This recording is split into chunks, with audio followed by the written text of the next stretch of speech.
There's a lot to like about the improvements Google made to the Pixel 7a, which practically matches the Pixel 7 feature for feature.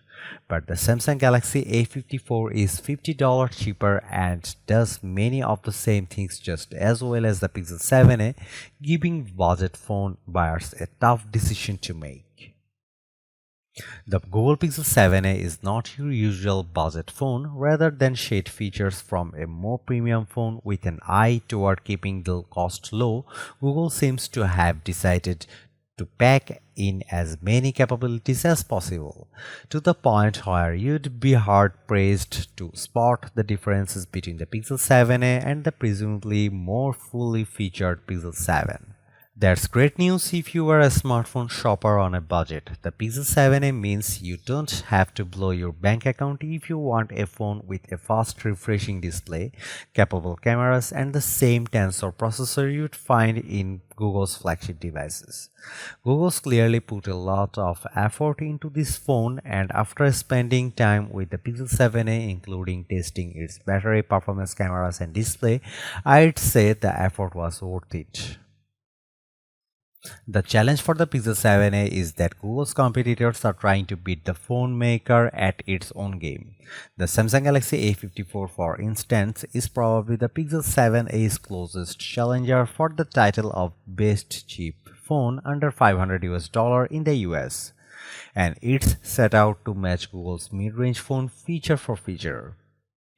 Can Google stave off the stepped-up competition without also undercutting its own flagships and causing confusion about the Pixel you should buy? That's what this Google Pixel 7a review aims to find out.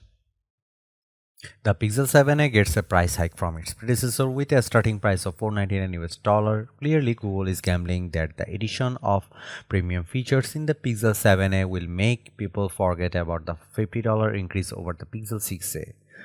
But the phone Google should be thinking about is the Pixel 7.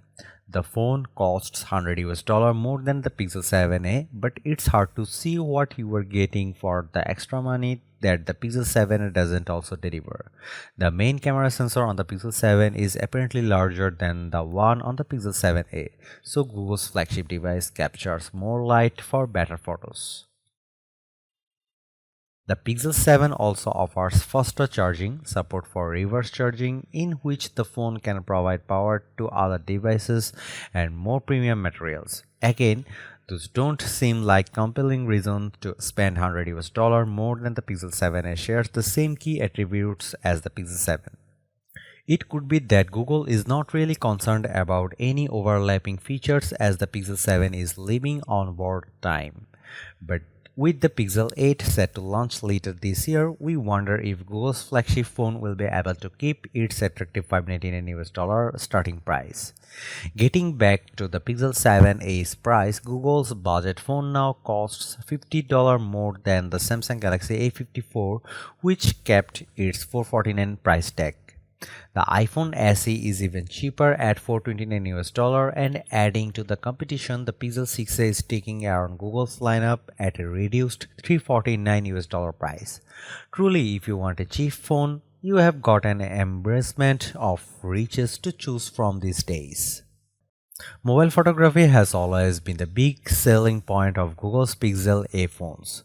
What other sub $500 phone produces shots like this? Google argues, and if you have looked at past phones, you would have to concede the point. But past Pixel A models have largely been riding Google's AI-powered photo processing to land among the best camera phones. The actual camera hardware on those phones has been fairly pedestrian. That's changing with the Pixel 7a, which swaps out of the 12.2 megapixel main sensor with a 64 megapixel main shooter. That's a higher resolution than ever the main camera on the Pixel 7.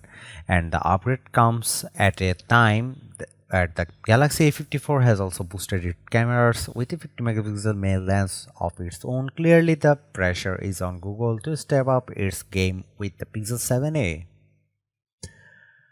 Does the new photo deliver? We set out with the Pixel 7a and some of its chief rivals to see how the 64 megapixel main camera and 13 megapixel ultra-wide lens performed under a variety of conditions.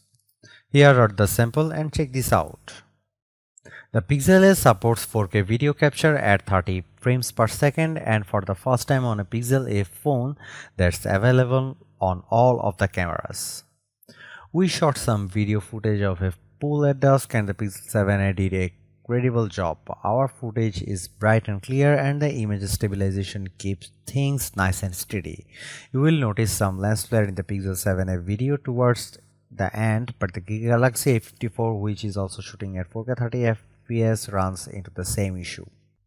There's plenty to like about the Google Pixel 7a, from the smarter Tensor G2 chipset and all the features it enables to welcome improvements to the display's brightness and refresh rate. I am pleased to see the Pixel 7a buck the trend of recent Google phones and perform well on our battery test, even if it meant keeping the faster refresh rate disabled. While the higher megapixel rating on the Pixel 7's main camera is also a welcome change, the camera phone's tendency toward darker colors makes the pictures more hit and miss than I would like to see. In the past, phones like the Pixel 6a were clearly better than mid-range models like Samsung's older Galaxy A53.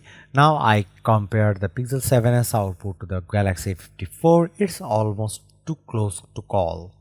I think the improvements to the Pixel 7a also make the Pixel 7 obsolete at this point, even if you can find the latter phone but for a less with a Pixel 7 deal.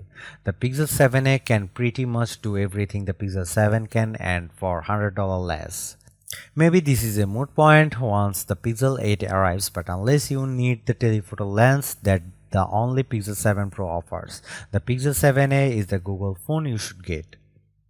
Is it the best phone under $500 US? The Google A54's 120Hz refresh rate and vastly improved cameras make that a tough call, but the Pixel 7's Tensor-powered features make this a unique device that remains a good bargain, even it's more expensive than last year's model.